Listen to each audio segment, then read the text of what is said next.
지난 주일에 찬양을 가장 잘 함께 했던 우리 교회 성도의 영상을 한번 보겠습니다.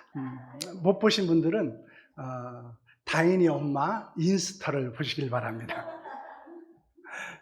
거기 보면 이제 다인이가 지난주에 이제 맨 뒤에 앉아서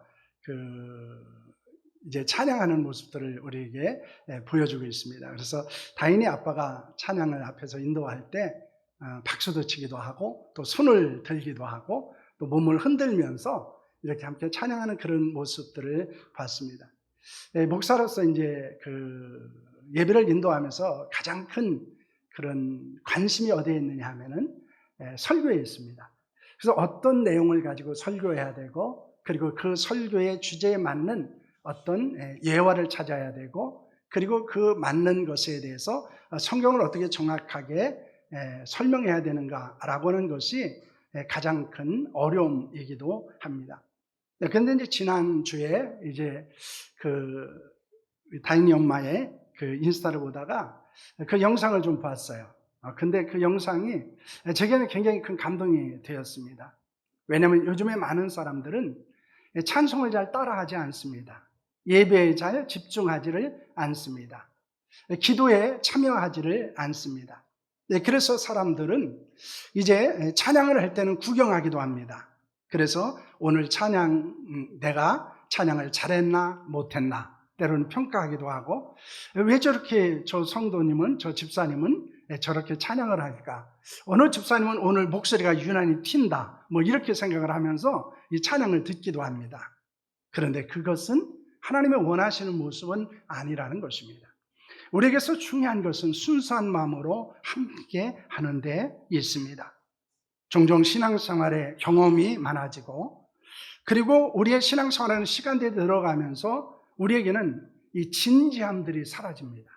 예배에 대한 진지함도 사라지기도 하고 또 우리에게는 그 신앙생활에 대한 간절함들이 사라지는 것들을 경험하게 됩니다. 그러면 우리는 자연스럽게 어떤 일들이 일어나게 될까요? 그것은 형식적이고 외식적인 모습들을 보이게 된다는 것입니다. 그래서 우리가 진정으로 하나님을 예배하는 것보다는 사람에게 보이려 하기도 하고 때로는 그냥 습관적으로 익숙한 것에 그냥 아무런 생각 없이 우리는 참여하기도 하는 모습을 보이고 있습니다. 그런데 이런 것은 말세가 되면 될수록 더욱더 심각하게 나타난다는 것을 성경이 우리에게 증거하고 있습니다. 그런 현상들은 지금 우리 시대에 있을 뿐만 아니라 예수 그리스도께서 사셨던 그리고 활동하던 시대에도 여전히 있었다는 것을 우리는 성경을 통해서 발견하게 됩니다. 오늘은 예수님께서 하신 비유를 생각하면서 은혜를 나누는 시간을 가지려고 합니다. 그것은 무관심과 무반응이라는 것입니다.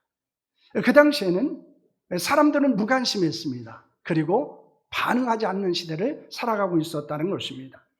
그러므로 예수님은 사람들을 향해서 무엇을 말씀하셨습니까? 오늘 15절 말씀을 보시기를 바랍니다. 함께합니다. 귀 있는 자들은 들을지어다 라는 말씀을 하고 있습니다. 이 말씀은 예수님께서 중요한 교훈을 하실 때마다 사용했던 말씀이었습니다. 그것은 먼저 하신 말씀에 대한 중요성을 강조하신 것일 뿐만 아니라 다음에 하실 말씀의 중요성을 주목하기 위해서 하셨던 말씀입니다. 그래서 이 말씀의 의미는 무엇입니까? 귀가 있는 사람은 반드시 하나님의 말씀을 들어야 한다는 것입니다. 뿐만 아니라 그 말씀을 귀 기울여서 잘 듣는 자가 복이 있다라고 말씀하고 있습니다. 그래서 예수님께서는 무엇을 말씀하십니까? 들을 끼는 자가 복이 있도다라는 말씀을 하고 있습니다. 그런데 사람들은 잘 듣지 않는다는 거예요. 사람들은 하나님의 말씀에 귀를 기울이지 않습니다. 하나님의 말씀을 좀 더 집중하지 않습니다. 그리고 그 말씀에 대해서 반응하지 않고 살아가고 있다는 것입니다. 헤롯 안티바스가 이제 이복 형수와 결혼하게 되자 책망하게 됩니다. 그러자 이 안티바스가 회개하지 않고 오히려 세례 요한의 목을 베어 죽이게 됩니다. 그 후에 예수님께서 갈릴리로 다니시면서 가르치시며 복음을 전하게 됩니다. 그때 많은 사람들이 이제 예수님을 따르게 됩니다. 그 중에서는 세례 요한을 따르는 사람들도 있었습니다. 예수님을 따르는 사람들을 향해서 예수님은 무엇을 말씀하십니까? 오늘 16절 말씀을 보면 이런 말씀을 합니다. 이 세대를 무엇으로 비유할까? 라는 말씀을 하고 있습니다. 예수님은 두 가지를 말씀합니다. 첫째는 세대에 대해서 말씀합니다. 세대라고 하는 것은 이것은 같은 시대에 살면서 공통의 의식을 가지고 살아가는 사람들을 말하고 있습니다. 동일한 시대에 동일한 생각과 동일한 행동을 하는 사람들을 말할 때 세대라는 용어로 사용하고 있습니다. 또한 예수님께서는 세대를 비유를 통해서 말씀하셨다는 것입니다. 비유라고 하는 말은 천상의 진리를 지상의 것을 가지고 설명하는 것입니다. 그래서 예수님은 천국의 진리, 영적 진리를 깨달을 수 있도록 비유를 통해서 말씀하신 것들을 성경에서 찾아보게 됩니다.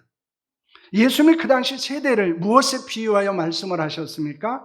오늘 16절과 17절 말씀입니다. 함께 합니다. 이 세대를 무엇으로 비유할까? 비유하건대 아이들이 장터에 앉아 제 동물을 불러 이르되 우리가 너희를 향하여 피리를 불어도 너희가 춤추지 않고 우리가 슬피 울어도 너희가 가슴을 치지 아니하였다 함과 같도다 라고는 말을 하고 있습니다. 예수님은 어린아이들 하던 놀이를 비유로 해서 세대에 대해서 설명을 하고 있습니다. 그들의 무관심, 그들의 무반응에 대하여 언급하고 있는 것입니다. 그들이 시장터에서 하던 놀이는 무엇이었습니까? 첫째는 결혼식 놀이입니다.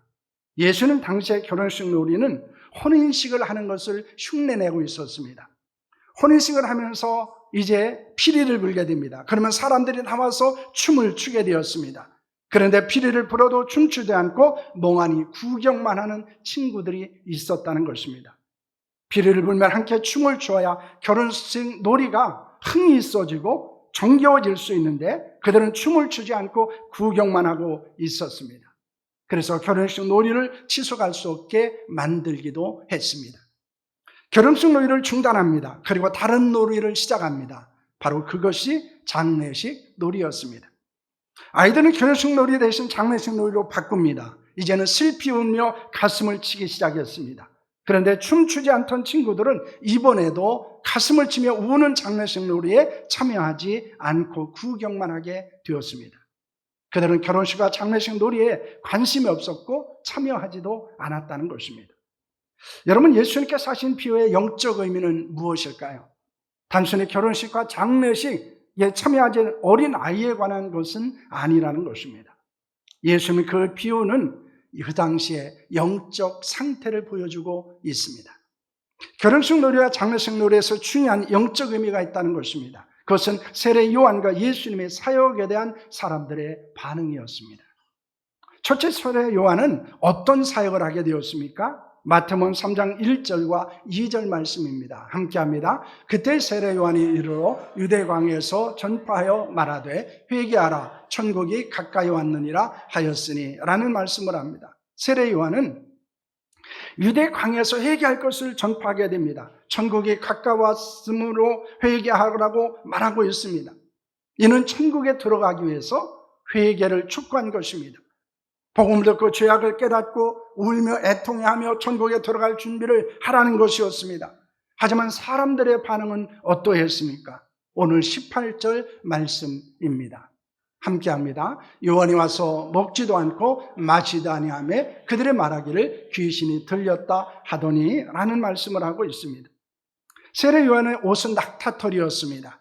허리에는 가죽들을 띠고 있었습니다. 음식은 메뚜기와 석청을 먹었습니다. 그는 광야에 살면서 최소한의 옷과 음식을 가지고 생활하고 있었습니다. 사람들은 요한이 먹지도 마시지 않는다고 말하고 있습니다. 세례 요한을 향해서 귀신이 들렸다고 했습니다. 세례 요한이 전파하는 하나님의 말씀에 그들은 귀를 기울이지 않았습니다. 죄를 회개하며 울지도 않았습니다. 가슴을 치며 애통해하지도 않았습니다. 그것은 장례식 놀이를 하는 사람들에게 전혀 관심을 보이지 않고 구경하는 사람들과 같았다는 것입니다. 장터에서 시끄럽게 소리를 지르지 말라고 하는 사람들과 같았던 것입니다. 여러분, 이렇게 지금도 마찬가지입니다. 세례 요한처럼 회개하고 그리고 천국에 가까웠다고 선포하는 복음을 듣고도 반응하지 않는 사람들이 있다는 것을 우리에게 말씀하고 있는 것입니다. 둘째는 예수님의 사역입니다. 마가복음 1장 14절과 15절 말씀입니다. 함께합니다. 이르시되 때가 찼고 하나님의 나라가 가까이 왔으니 회개하고 복음을 믿으라 하시더라 라고 하는 말씀을 하고 있습니다. 예수님은 하나님의 나라의 복음을 전파하셨습니다. 하나님의 나라가 가까이 왔으니 회개하고 복음을 믿으라고 말씀하십니다. 예수님은 천국에 들어가기 위해서 회개와 믿음을 전파하신 것입니다. 그러나 사람들의 반응은 어떠했습니까? 오늘 본문 19절 말씀을 보시길 바랍니다. 함께합니다. 인자는 와서 먹고 마시매 말하기를 보라 먹기를 탐하고 포도주를 즐기는 사람이요 세리와 죄인의 친구로다 하니 지혜는 그 행한 일로 인하여 옳다함을 얻느니라 라고는 말씀을 하고 있습니다. 예수님은 세례 요한과 달리 세례와 죄인들의 친구로서 먹고 마시게 됩니다. 그러자 사람들은 무엇이라고 말합니까? 예수님은 먹기를 탐하고 포도주를 즐기는 사람이라고 비난을 하게 됩니다. 예수님은 복음입니다. 그러므로 복음을 믿으라는 것은 예수님을 믿으라는 것입니다. 복음에는 죄의 사함을 받고 하나님께 나아갈 수 있는 길이 있습니다. 낙심과 절망에 처한 자들에게 영원한 기쁨과 소망이 복음에 있습니다. 질병과 귀신에 사로잡힌 자들에게 치유와 회복이 일어나는 것도 복음에 있습니다. 그런데 예수께서 전하신 복음을 사람들은 듣지 않았습니다. 그 복음에 관심도 없었습니다. 반응도 하지 않았습니다. 이 예수님의 결혼식과 장례식에 관한 비유의 핵심은 무엇입니까? 그것은 예수님과 복음에 대한 무관심과 무반응이라는 것입니다. 피리를 불면 함께 춤을 춰야 합니다.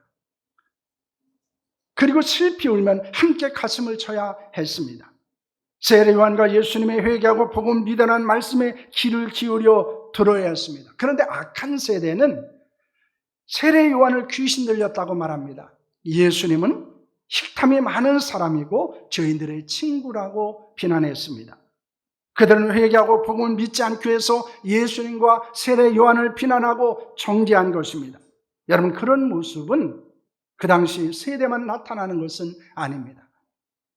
지금도 마찬가지입니다. 피리를 불어도 춤추지 않습니다. 울면서 울어도 가슴을 치지 않습니다. 아니면 어쩌면 지금은 더 심한 무관심과 무반응의 시대를 우리는 살아가고 있습니다. 성도조차도 죄악을 회개하는 데 관심이 없습니다. 예수님을 믿고 따르는 데 관심이 없습니다. 신앙적인 반응을 보이지 않는 악한 세대를 살아가고 있습니다. 그렇다면 그런 악한 세대 가운데서 우리는 어떻게 해야 합니까? 함께하는 일에 관심을 가지고 있어야 한다는 것입니다. 피리를 불면 춤을 춰야 되고, 그리고 슬피 울면 가슴을 치는 일에 동참해야 된다는 것을 우리에게 보여주고 있는 것입니다. 그러므로 우리는 첫째 복음을 함께 전해야 합니다. 사도행전 15장 35절 말씀입니다. 함께합니다. 바울과 바나바는 안디옥에 유하며 수도한 다른 사람들과 함께 주의 말씀을 가르치며 전파하니라 라는 말씀을 합니다. 바울과 바나바는 안디옥에 들어가서 많은 사람들에게 복음을 전하고 가르치게 됩니다. 믿음의 아들이었던 디모데는 영적 아버지인 바울과 함께 복음을 해서 수고하게 됩니다. 여러분, 악한 세대에서 필요한 것이 무엇일까요? 그것은 함께 복음을 전하는 일에 헌신하는 것입니다. 복음을 해서 함께 수고하는 일입니다. 함께 복음을 전하는 선교 공동체로서의 교회를 세워가는 데 있다는 것입니다. 바로 그것이 무엇입니까? 함께 춤을 추는 것이고 함께 가슴을 치는 일이라는 것을 말씀하고 있습니다. 많은 사람들이 복음을 전하자고 말합니다. 교회는 복음을 전해야 된다고 말합니다. 영혼을 구원해야 된다고 말합니다.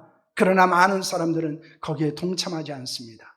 오히려 복음을 전하는 것을 부담스러워하기도 하고 복음을 전하는 일을 때로는 힘들어하는 모습들을 보여주기도 합니다. 물론 복음을 전한다는 것은 쉬운 일은 아닙니다. 그러나 그 일에 참여하는 것이, 그 일에 동참하는 것이, 그 일에 함께하는 것이 바로 우리는 함께 춤을 추는 것이고 함께 가슴을 치는 일이라는 것을 믿으시기를 바랍니다. 둘째는 웃음과 눈물을 함께 해야 합니다. 로마서 12장 15절 말씀입니다. 함께 합니다. 즐거워하는 자들과 함께 즐거워하고 우는 자들과 함께 울라라는 말씀을 하고 있습니다. 바울은 구원을 받은 성도들을 향해서 즐거워하는 사람들과 함께 즐거워하라고 말합니다. 우는 사람들과 함께 울라고 말씀하고 있습니다. 여러분, 악한 세대는 공감이 없는 세대입니다. 다른 사람의 아픔에 공감하지 않습니다. 다른 사람의 기쁨에 참여하지 않습니다. 그래서 어떤 사람들이 때로는 성공을 하고 기뻐하면 이렇게 이야기하기도 합니다. 조심해야 돼. 교만하면 넘어져. 이렇게 이야기합니다. 좀 축하해주면 좋은데, 좀 함께 축복해주면 좋은데 그렇게 하지 못합니다. 때로는 다른 사람이 힘들고 어려운 일을 만나게 됩니다. 여러분, 그러면 어떻게 해야 될까요? 이런 사람들도 있습니다. 죄 때문이야. 그렇게 말합니다. 회개해야 돼. 이렇게 이야기합니다. 여러분, 그러나 우리가 기억해야 되는 것은 무엇입니까? 다른 사람이 고통을 받으면 함께 고통을 받아야 합니다. 영광을 받으면 함께 영광을 받아야 한다는 것입니다. 그리고 함께 즐거워해야 한다는 것입니다. 다른 사람이 힘들어하면 함께 힘들어하고, 다른 사람들이 아파하면 함께 아파하고, 다른 사람이 즐거워하면 함께 즐거워할 수 있기를 소망합니다. 바로 그것이 함께 춤을 추는 거예요. 그것이 함께 가슴을 치는 일이라는 것을 믿으시기를 바랍니다. 악한 세대는 함께 웃고 함께 우는 공감하는 성도들이 될 수 있기를 축원합니다. 셋째는 교회를 함께 세워야 한다는 것입니다. 사도행전 16장 5절 말씀입니다. 함께 합니다. 이에 여러 교회가 믿음이 더 굳건해지고 수가 날마다 늘어가니라 라고 하는 말씀을 하고 있습니다.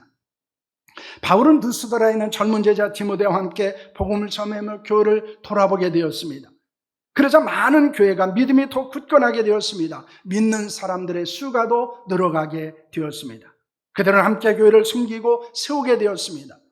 여러분, 악한 세대에 요구되어지는 것 중에 하나가 무엇입니까? 함께 교회를 세우는 일입니다.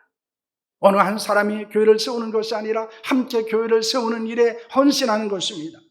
때로는 함께 울기도 하고 함께 기뻐하기도 하고 함께 고통스러워하기도 하고 함께 슬퍼하기도 하며 하나님의 교회를 세우는 일입니다.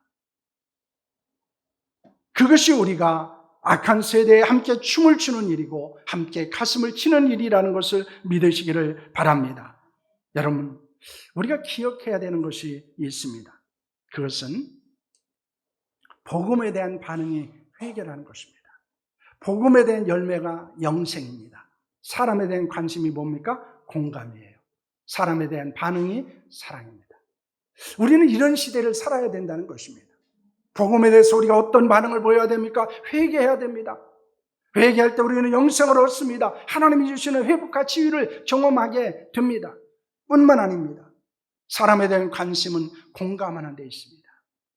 그들의 슬픔과 그들의 기쁨을 함께 느끼는 것입니다. 그리고 때로는 축하하는 것이고 때로는 안타까워하는 데 있습니다. 바로 그것이 우리가 사랑을 가지고 사람들을 대하는 것이고 그리고 우리가 사랑하는 거룩한 공동체를 세워가는 것임을 우리에게 말씀하고 있는 것입니다. 복음을 전하는 일에 우리는 동참해야 합니다. 그리고 우리는 교회를 세우는 일에 함께해야 합니다. 이를 위해서 함께 기도해야 합니다. 함께 예배해야 됩니다. 함께 사랑해야 합니다. 함께 교제해야 됩니다. 함께 격려해야 됩니다. 함께 축복해야 합니다. 함께 기뻐해야 되고 함께 슬퍼해야 되고 그리고 서로를 공감하는 거룩한 역사가 우리 가운데 있어야 하는 줄로 믿으시기를 바랍니다. 여러분, 신앙생활, 교회생활은 구경꾼으로 살아가는 것이 아닙니다. 잘하는 거 보자. 그리고 잘못하는 것을 지적하고 하는 것이 신앙생활이 아닙니다. 그것이 교회생활이 아니라는 거예요. 하나님이 우리에게 원하시는 신앙생활, 교회생활은 무엇입니까? 함께 하는 것입니다. 그래서 교회는 공동체입니다. 선교 공동체고 사랑 공동체고 사명 공동체라는 것을 여러분 믿으시기를 바랍니다. 그러므로 우리는 하나님의 일을, 교회의 일을 섬기는 것은 공연장에서 구경하는 것과 다르다는 것을 우리는 기억해야 합니다. 그런데 많은 사람들이 그렇게 신앙생활을 하고 있다는 거예요. 그렇게 교회생활을 하고 있습니다. 그래서 사람들이 어떻게 하는지 구경하고 있습니다. 그리고 잘못하는 것들을 끊임없이 지적하고 있습니다. 그러나 그것은 하나님이 원하시는 신앙생활의 모습도 아니고 교회 생활의 모습도 아니라는 것입니다. 왜냐하면 우리는 어떻게 해야 될까요? 피리를 불면 함께 춤을 춰야 돼요. 슬피 울면 함께 가슴을 쳐야 됩니다. 요즘에 교회를 위해서 기도하며 성도들과 비전을 나누는 것이 있습니다. 그것은 2003년도 남은 기간과 2004년도에 우리가 좀 더 복음을 전하는 일과 그리스도의 제사로 훈련하는 일과 그리고 목장 모임에 더 많은 관심과 집중을 가지려는 것입니다. 더 많은 사람들에게 복음을 전하고 또 온전한 하나님의 사람으로 성장하고 뿐만 아니라 우리가 목장을 통해서 영혼을 구원하고 제자 삼는 일에 헌신하는 일들입니다. 여러분, 이것은 우리가 함께 해야 되는 일입니다. 이것은 우리가 피리를 부는 일이고 그때 여러분들은 함께 춤을 춰야 됩니다. 때는 그때 안타까워하며 슬피 울 때 여러분은 가슴을 치며 함께 참여해야 된다는 것을 믿으시기를 바랍니다. 우리 교회에 대한 거룩한 소망을 품었으면 합니다.